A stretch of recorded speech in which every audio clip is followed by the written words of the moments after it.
பிரதமர் மோடி கட்சி விளம்பரத்துக்காக பல கோடி ரூபாயை செலவு செய்துள்ளதாக நடிகர் மன்சூர் அலிகான் குற்றம் சாட்டியுள்ளார். தேவையில்லை, நான் தலைவன் நான் என்னைக்கு சொல்லிக்கிட்டதே இல்லை. நான் எளிமையானவனை வாழத்தான் விரும்புகிறேன்.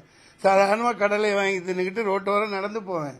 எனக்கு எந்த பாதுகாப்போ இதுவோ எனக்கு தேவையில்லை. நீங்கள் அதை விளம்பரங்கள்னு சொன்னால், விளம்பரங்கள் இன்னைக்கு ஒரு பிரதமராக இருக்கிறவர் எத்தனை லட்சம் கோடிக்கு பத்திரிகைகளுக்கு கையூட்டு தான் அது. எந்த டிவியை திறந்தாலும் விளம்பரம். நீ ஒழுங்கு வெங்காயமா நாட்டாண்டினா உனக்கு எதுக்குடா விளம்பரம்? எதுக்கு விளம்பரம்?